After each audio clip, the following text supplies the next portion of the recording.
So today we have got our monthly leadership training. Normally I do these sessions with Dee, but we're talking about recruitment. So watch out, Beck, because I've got questions to ask you. First one, what's the biggest mistake businesses make when recruiting?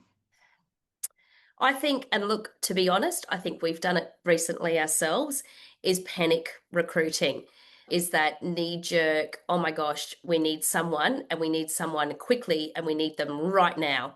We had that horrible day where, unfortunately, out of 15 of us, I think three of us were standing because we all got knocked down with the flu. And I think we thought, oh my gosh, we need someone quickly. So we quickly put some ads out on Seek, and then when we sat down and realized what we needed, we hadn't actually sat down and planned it out properly. And I think a lot of businesses make that mistake.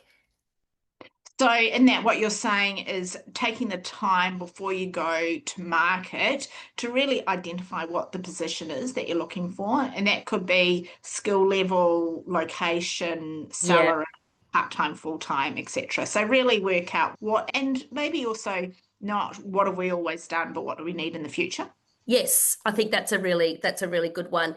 And you know it from our own experience. It's hard not to be knee jerk. You do panic. You think, oh my gosh, we need someone now. So how do you help clients move from gut feel hiring to structured, confident decisions? So this is where it's not about the person, it's about the skill set, the qualifications, the experience, but also what is the right fit for the team as well. I think so too. And I think having some structured questions and approaching your interview in a structured way. A lot of people just have a bit of a coffee and go off a gut instinct and think, oh, our kids go to the same school. They must be a great hire quickly. Let's get them on board. But can they actually do the role? Do they know what they're doing? Do they have the skills? Can they deal with your clients or your customers? And they haven't delved deep enough into their past jobs or into their qualifications to know that for sure. So I think it's having that structured recruitment process, definitely. So you've got to have it's got to feel like the right fit. Yeah. But people that are exactly like you and who would be a friend to go to the pub with may not be the right person. What about where you should advertise? Because everyone go to Seek. Are there other options?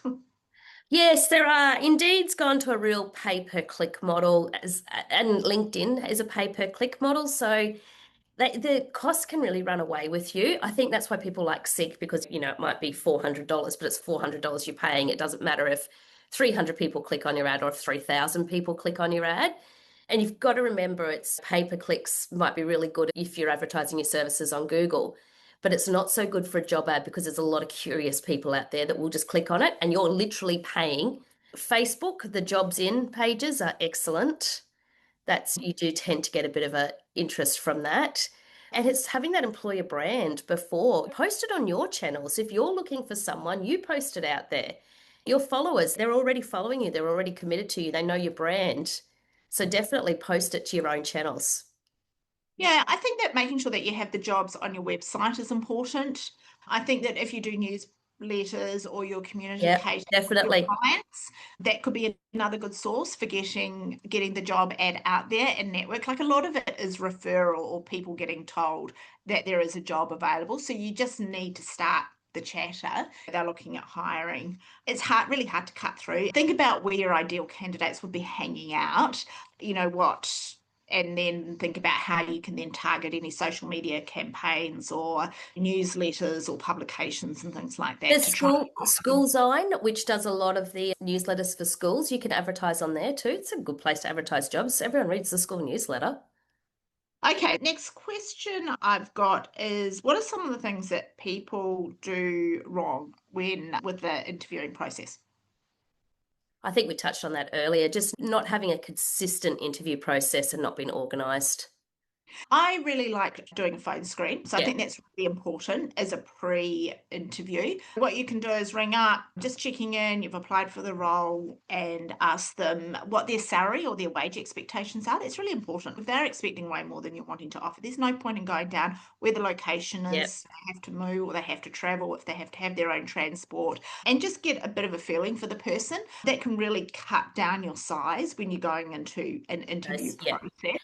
The other thing that I think is important is, where possible, structure your interviews close together, because you do get this perceived bias between having a good day and a bad day, and it's very hard to compare apples with apples. So if you can do them, and it's not always possible, I get that, but if you can try and do them back to back and asking the same consistent questions all the way through, I think that's really good.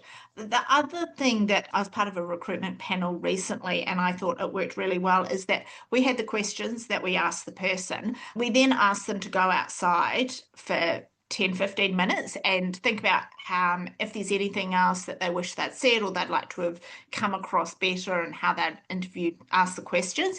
And then as a panel, there are a couple of us, we discuss the candidate and what our thoughts were. For example, we might decide that I just don't think that they're going to be operational enough to make decisions. So when the person comes back in, we get to really target that area rather than just having a discussion afterwards. And the person who has been in the interview, they can come in and say, oh, look, I don't feel I answered this very well, or I should have said X, Y, Z. And I think the interviews really, they're not about trying to trick people or catch people out.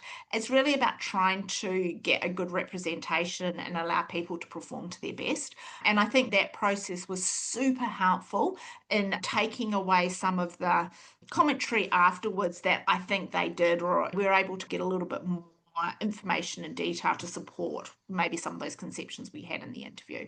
So that's my hot tip. That's my number one hot tip at the moment for interviewing, is to try and do the interview, get the person to go out 5 minutes, 10 minutes, whatever, have a bit of a chat, have a think about it, bring them back in, and then finish it. We talk about behavioural interviews. I'm sure some of you are familiar with that. Past behaviour will repeat itself. So instead of saying, how would you deal with a customer complaint, and they will hopefully give you a textbook answer, you say to them, can you talk to me about a time when you've had a customer complaint, what the situation was, how you dealt with it, and what the outcome, because how they've dealt with it in the past, and even the type of situation they give, will be quite insightful as to their level of experience and how they've dealt with the situation. Don't feel like you should be rushed. If there's a couple of candidates or there's one person you're just not 100% sure, bring them in again, do another interview.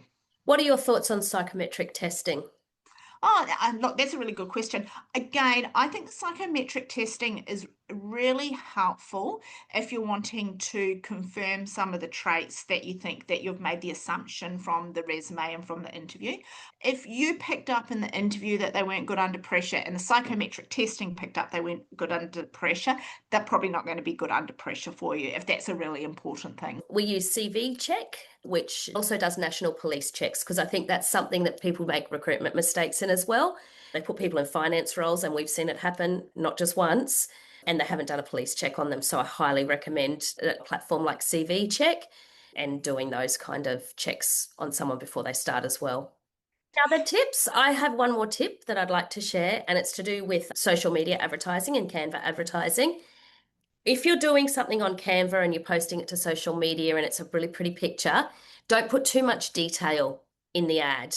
Couple of lines and then contact the person, because people don't read all of that detail, or if they're looking at it on their phones, they can't see it and they just scroll past it. You're missing them.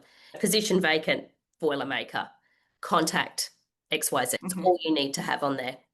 And then you can send more detail out later And then you can on. send more detail, or you can have more detail in your description, just not on your pretty picture, because you lose the person. They can't read it, it's too small, and they just scroll past.